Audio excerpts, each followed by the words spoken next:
Thank you for joining us tonight. We're going to talk a little bit of the intro to the DOM. This is Job, and it's October 5th, 2021.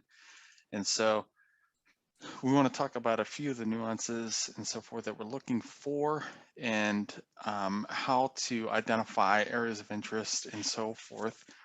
In tonight's pop-up webinar, I have not had the opportunity to provide the exact examples that I want to truly dive into. So I am going to follow this with a webinar here shortly after, and I'll give everybody ample notice. That way they can plan accordingly.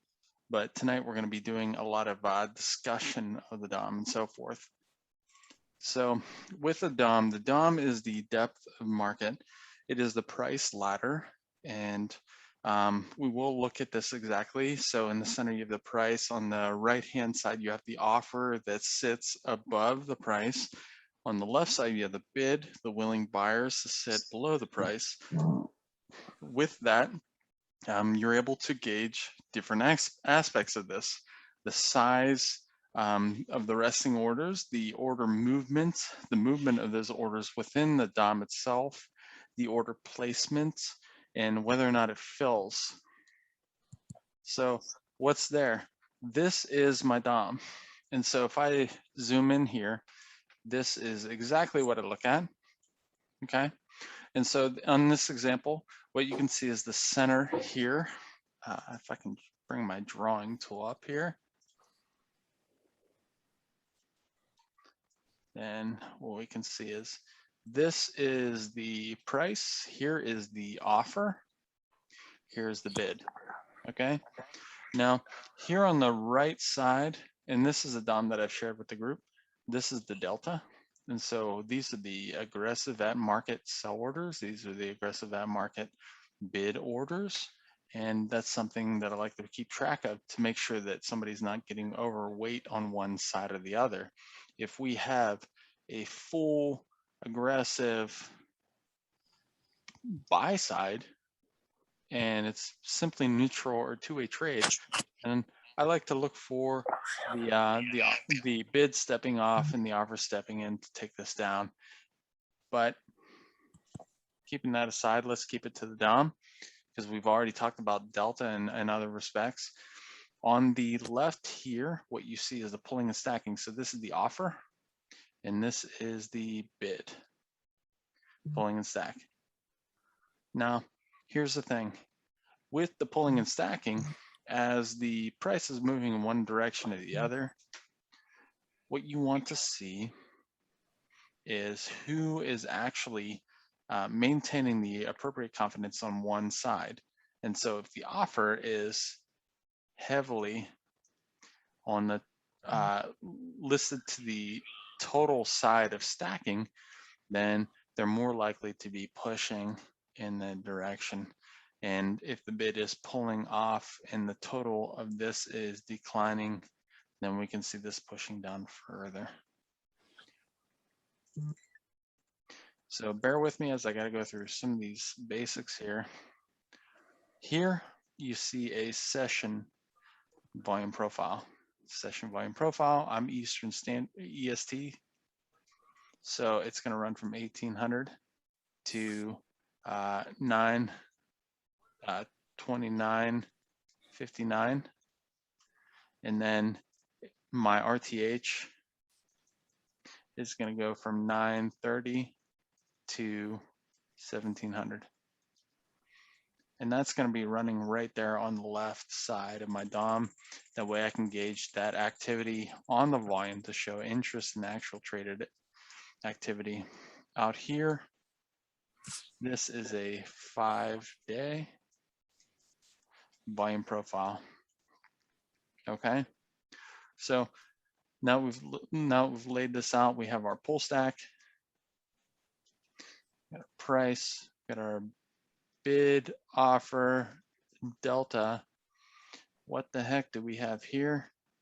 This is what I was talking about before we started recording. This is my MBO. So on the MBO, this is package 12. I've filtered this to show on NQ orders greater than 20. And so I want to see them sitting there. So if we have an order, let's see here.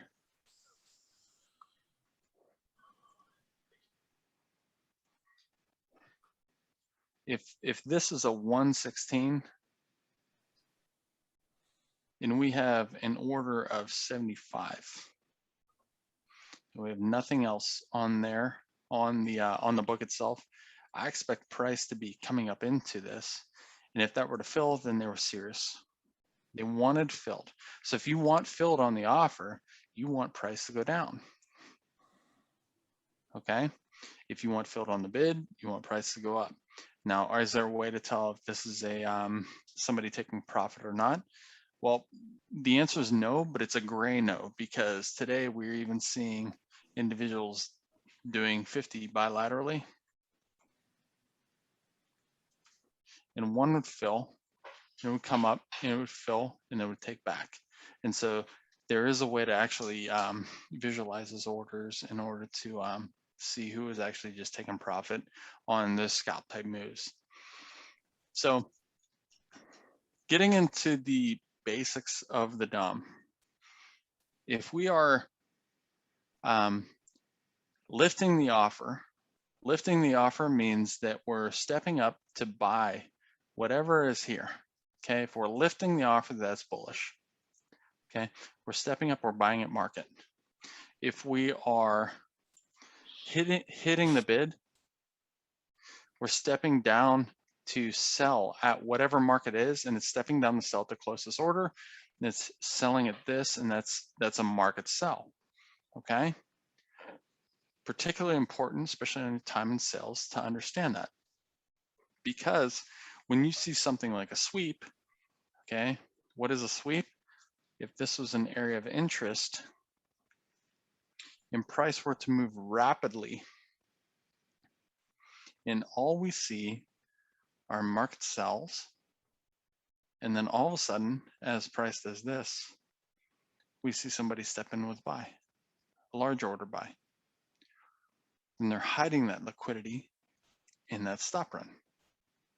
Okay, so basically, hitting the bid is selling, lifting the offer is buying, and conversely, the stop run is a swift movement where it sweeps the book. It sweeps all the orders across the book down to a particular point where somebody steps in and they begin to buy. When that occurs, okay, and that typically occurs at an area of structural importance, then you begin to see absorption. And absorption occurs in a few ways. One, you can get a V-shaped recovery. Somebody comes in here, hides liquidity, and it comes straight back, and there's no more interest of selling in this range because they saw what just happened and they're hands off. Secondly,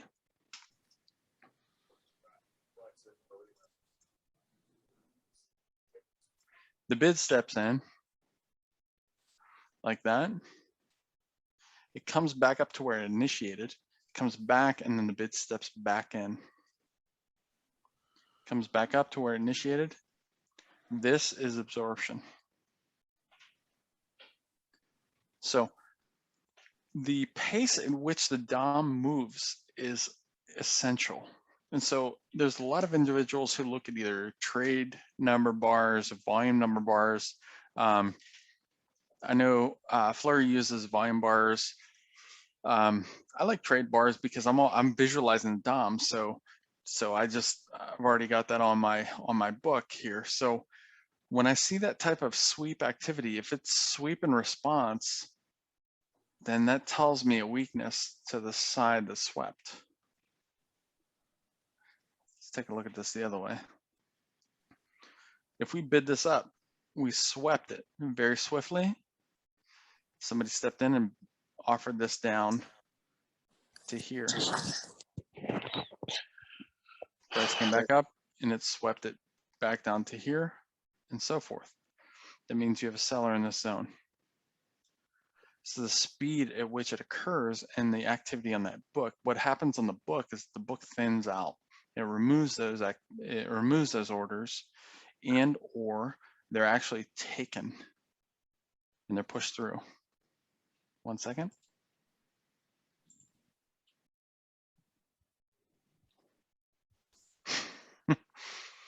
So so sweep is simply an acceleration upon a level on the DOM that moves swiftly through multiple levels of orders and then comes to a terminal point and stops. At that terminal point, you need to mark it. Mark that point, because if we V-shape out of there, that's fine. Then you simply want to come back into that range and look for that buyer to step back in. If we don't do that, if we linger, then we want to look for this guy in that zone to keep replacing. Let's say that was 11 there, and it filled it down to 1 or 2. We want to see it go back to 11, and then go back to 20 or 12, go back to 20, go back to 11, go back to 10. They're continually refilling that zone. That's absorption. All right. And so when they're putting that on the resting order, what this looks like on the delta is you get a large sell delta. Why? Why do you get a large sell delta if they're absorbing the buy? So here's the thing, they're stepping down to sell it. So they're selling at market. And so they're selling at market, and there's a willing buyer, there's a willing passive buyer, so they have to sell. It's an aggressive sell. So if you get an aggressive sell at the low, and you're seeing that refilling, then you have a delta at the low, and that's going to be offsides if it pushes up into it. What does offsides mean? Offsides simply means that as they positioned at market at that point, hold on 1 second. As they positioned at that point, somebody is short heavily into that absorption, and the price moved against them. When price moves against them enough to make them uncomfortable, it turns them into what? A buyer. So that's why it accelerates away from that. In fact, upon that acceleration away, there's likely to not just be one order, but as this comes back down in 2, somebody's going to look to try to get out break even as close as possible, and that's why you get that response from that. And you should see this continue refilling of this zone.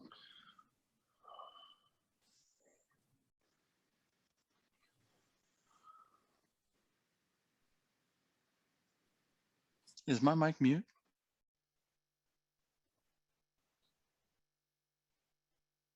Okay, okay.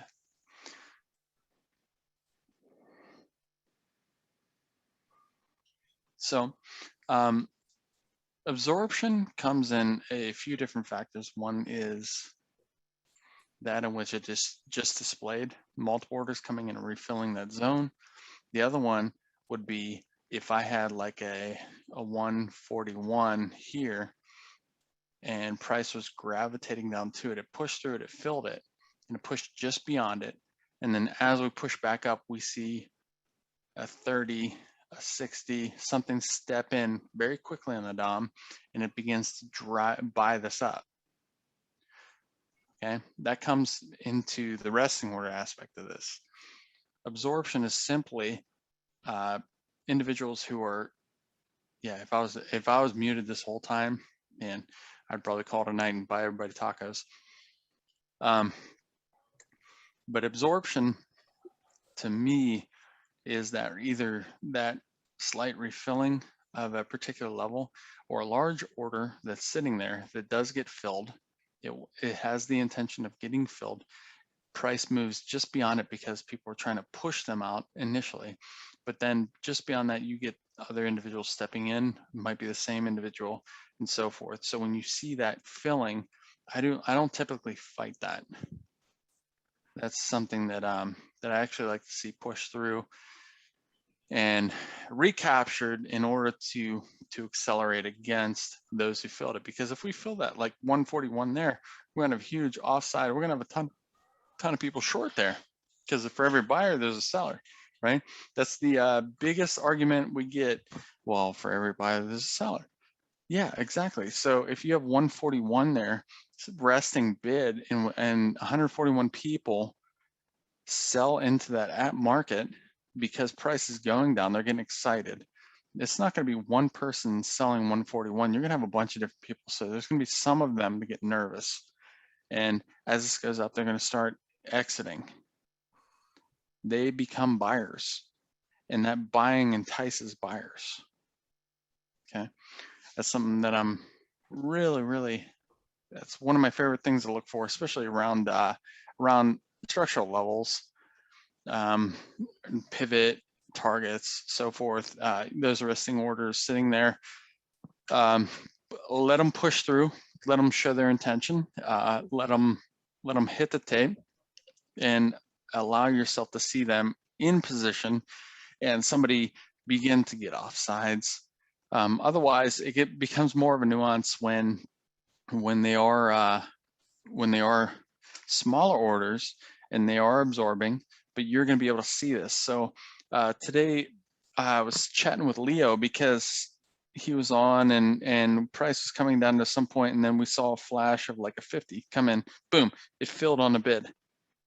And then we had a thin book, a 50 flashed in for a split second, it filled, and then price, boom, comes up. This is why looking at the DOM is important, because sometimes they will just flash in there, grab it, and you'll see that and you'll know the intention as you get down to a pivotal level. And these levels typically occur around high volume edges, low volume nodes. They want to come in and protect those levels and accelerate position. Hold on 1 second here.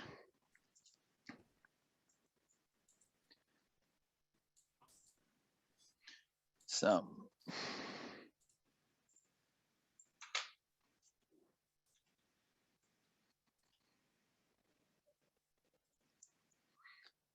what does MBO look like? Well, here's what MBO looks like. Got no good examples because I just took this screenshot here from Globex, and what it would actually look like is if I had somebody sitting on the bid and it was a single order. See this 15 down here?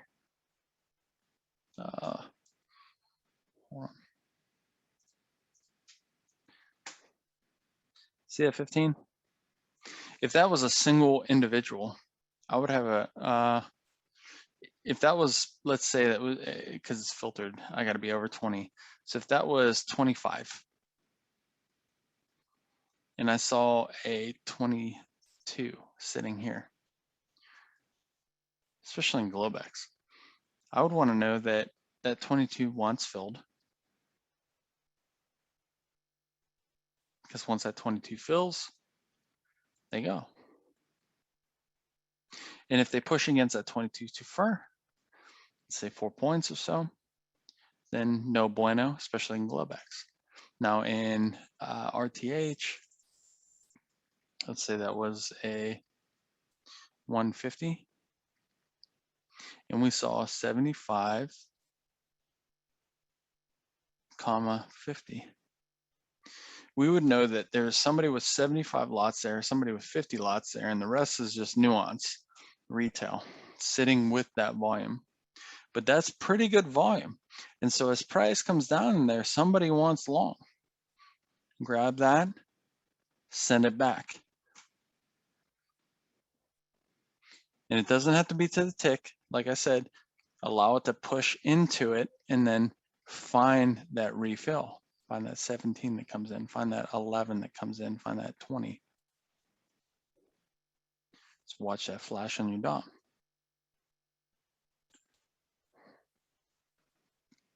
So large orders on the DOM, well, what are they? Are they real? Are they fake?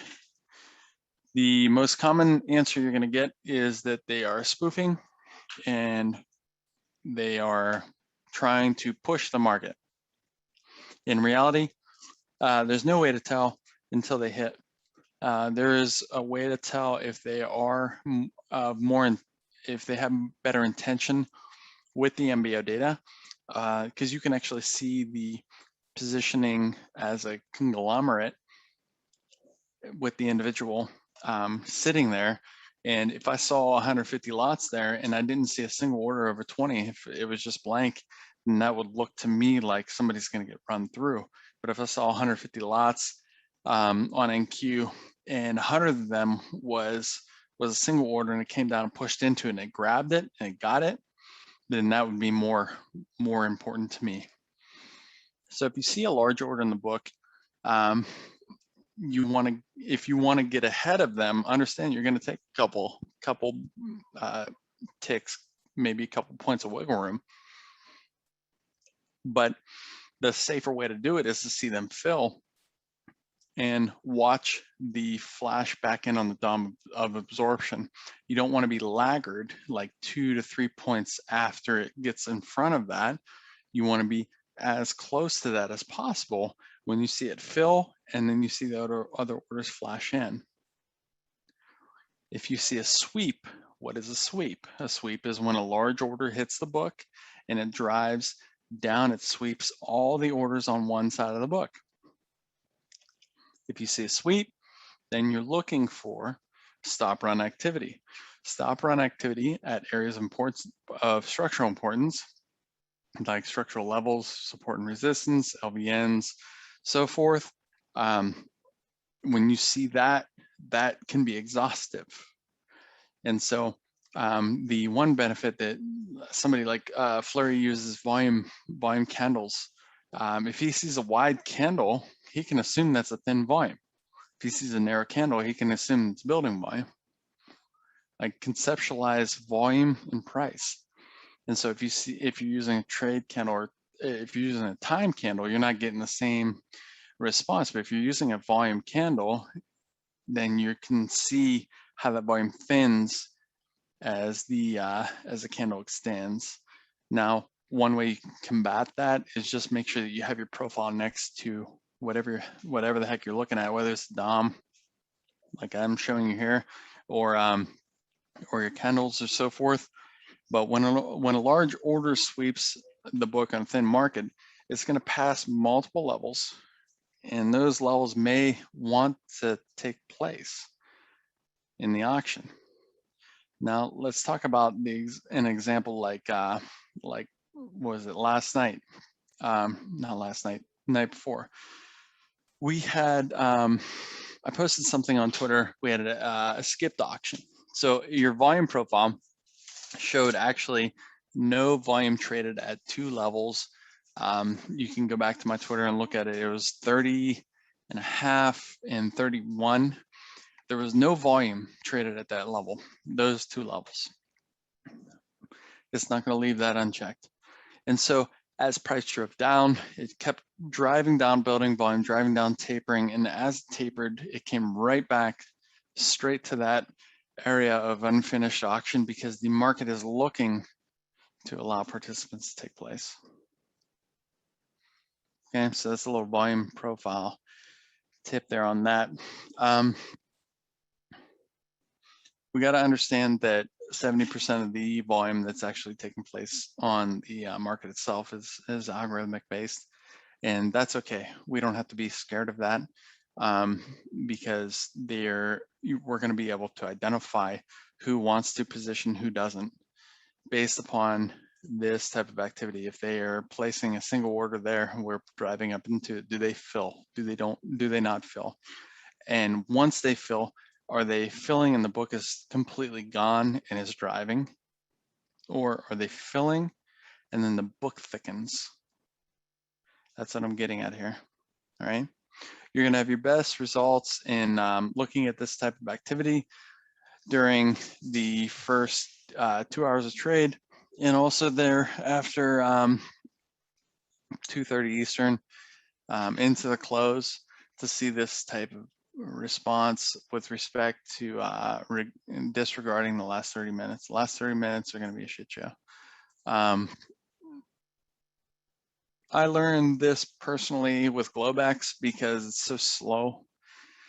Everything is scaled down and you can watch this occur. So I do encourage individuals to watch this during Globex, watch the order step in. If an outlier steps in, watch it either respond or lift, or step away from the book, and watch that price activity around it.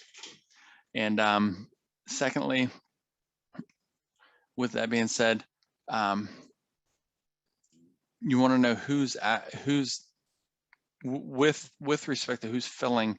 You want to know how much you're filling at that level.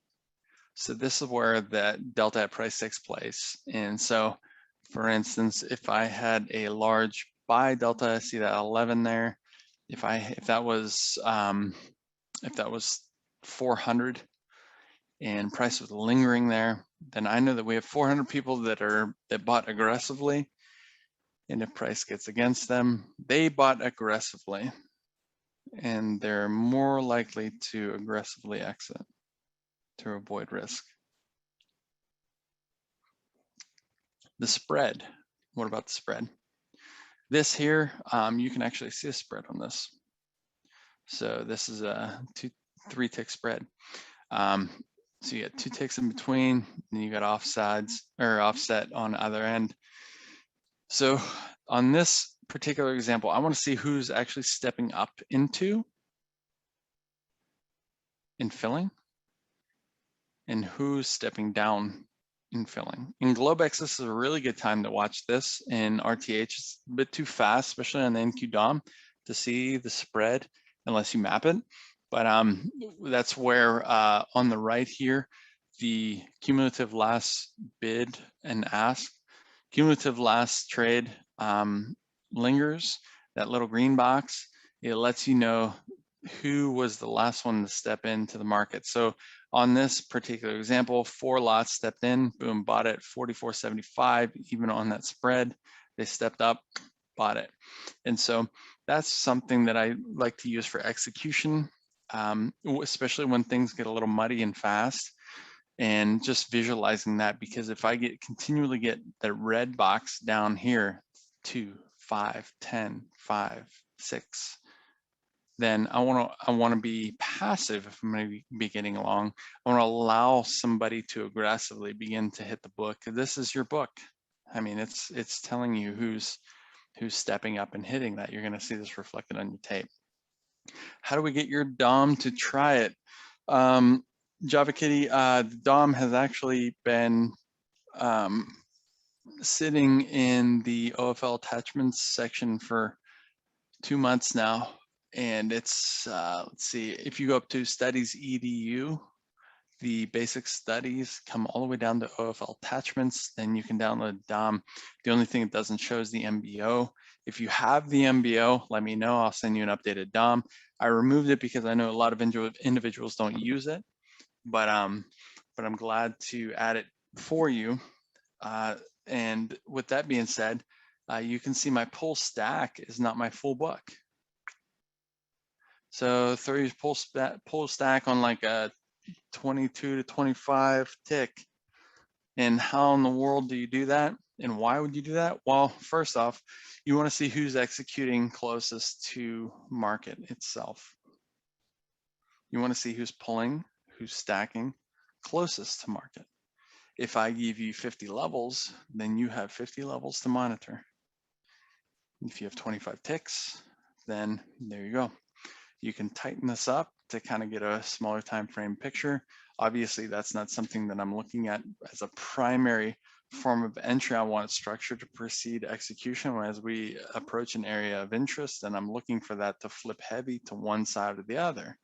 So what you do is you go up to, you change your chart DOM settings.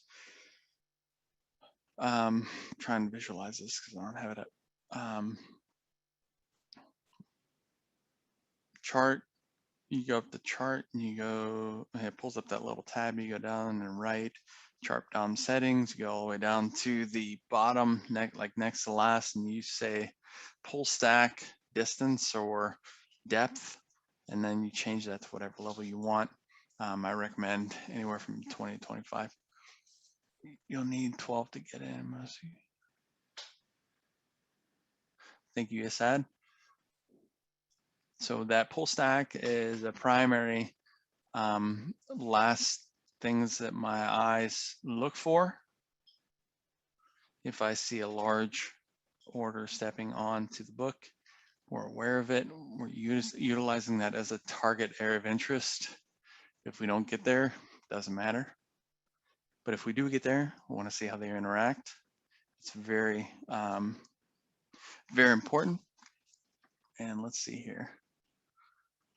What about layering and spoofing?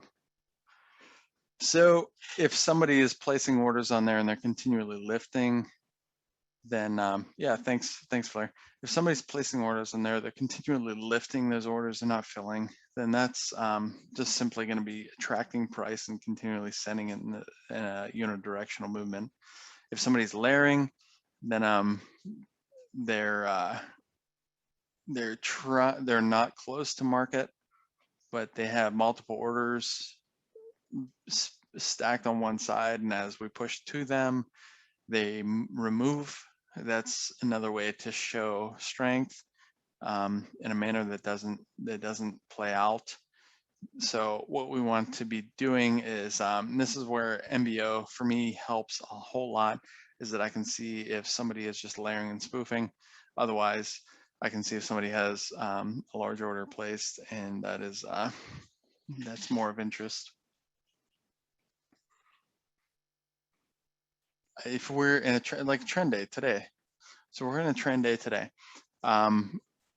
We are driving up, and then on those little pullbacks, what you get is you get the overwritten pull stack.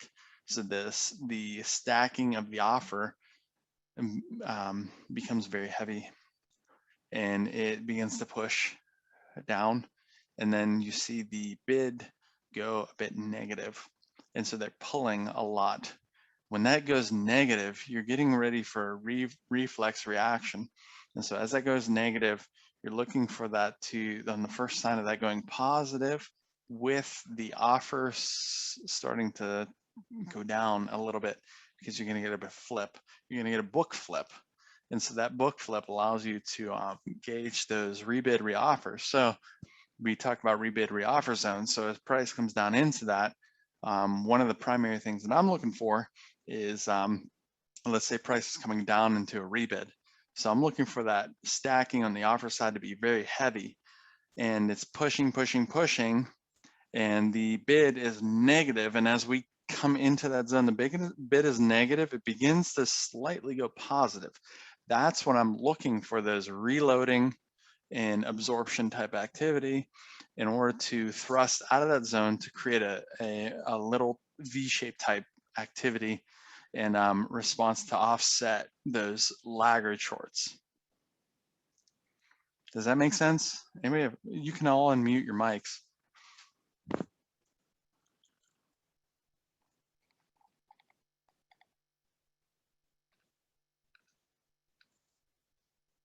All right. Good crowd. Man, I'm just listening in. That's fine. That's fine. So the last let's see, the last thing I want to step on tonight, and like I said, tonight I want to kind of just touch on some of the things I'm primarily looking at, and then I'm going to provide examples, and we're going to touch on those in more detail. But the last thing is, you've seen that algo come in that brackets both sides. All right. Anybody seen that? Yeah, I've seen it quite a bit. Not as much in NQ as ES, I think, but no, that's not true. But yeah, so watch that thing, okay? Because what you're getting is actually I like to, it's like bumper bowling. And so you're getting market maker activity coming in and suppressing the range bound response, okay? And whoever made the algo, whatever, I don't care where it exists, what you're getting is a response back and forth. And as you're getting filling more to one side or the other, you're going to get more fluctuation to the other side until it fully lifts. When that fully lifts, understand that range completely opens. Okay, so something to watch for on your heat map. When you do get that heavy bracket bilaterally, then you kind of want to be either hands off or playing the edges of the bracket with a very tight stop, because when it lifts, that's when you're going to get a sweep.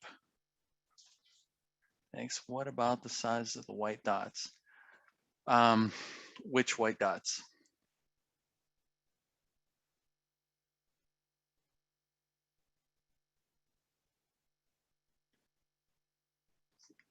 Java Katie, which white dots there?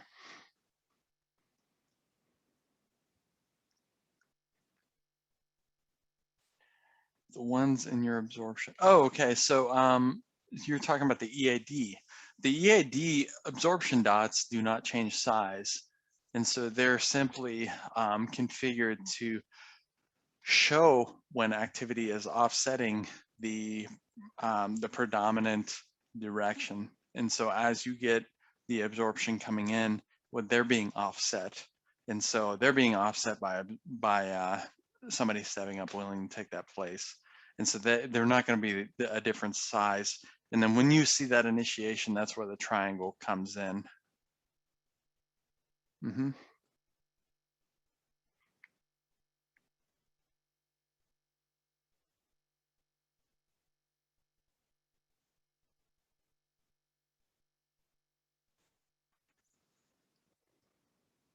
So I know it probably sounds like Greek to at least half of you.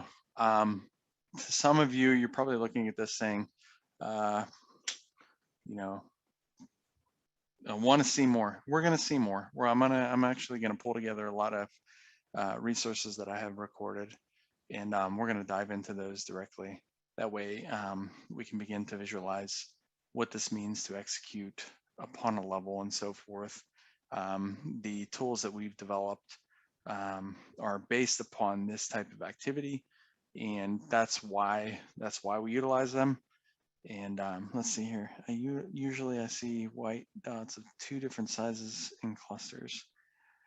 Java Katie, I'm not familiar with that, and I would have to personally look at your book to see if one was overlaid from another chart that was a different size. Potentially, if you had absorption on a higher time frame, it would be a larger dot. That's what I would say. But if it's from the EAD, they're not going to dynamically alter size, because they're looking for a specific indication on that specific aspect of what you're looking at. We're in Flurry's book. Smaller developing, large one is large is initiated. Yeah, there you go. Yeah. So yeah, Flurry's book. Okay. So yeah, it's probably I'm glad Flurry's not on right now, but you consider thin. Setting liquidity on the book. What would I consider thin? Single digits, man. Yeah. Single digits. I like to see a few on either side, at least double. And Right. when you see that triple, then you begin to know where we're going. I mean, on NQ, it's significantly different than ES, and so that's why that's single digits and double digits. But so and Gary, the white dots might be the HTF and LTF Joe pinch. Yeah, that could be it. So Java Katie, that's going to be a question for Flurry.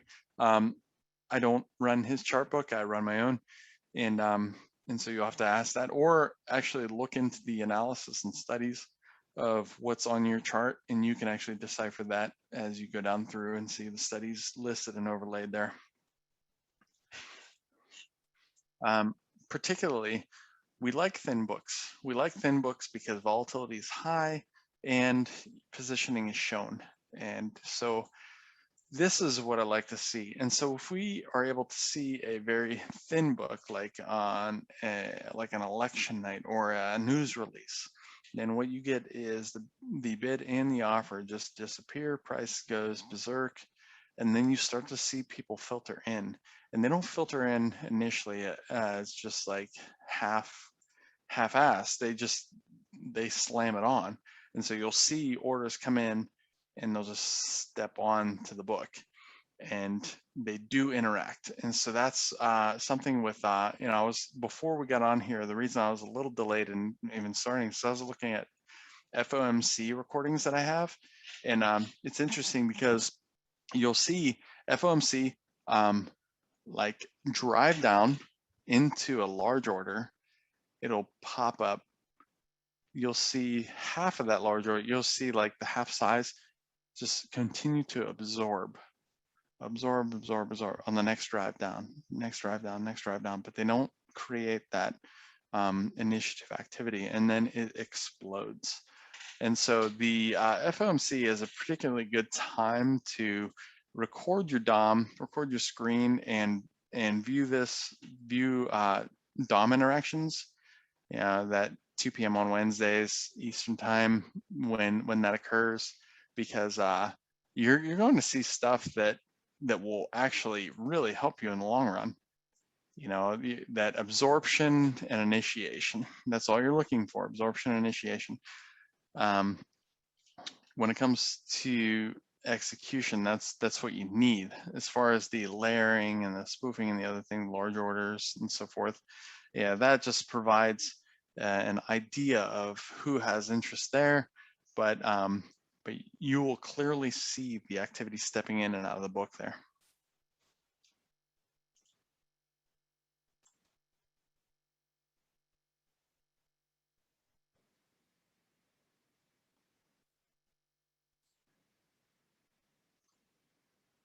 Okay.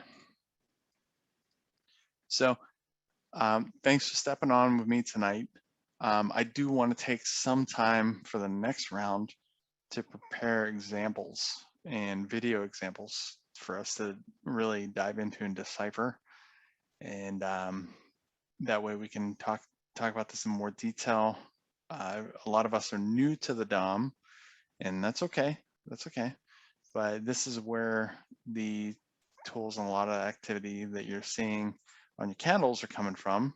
And so, so this is kind of a step one. We will place this recording into the group.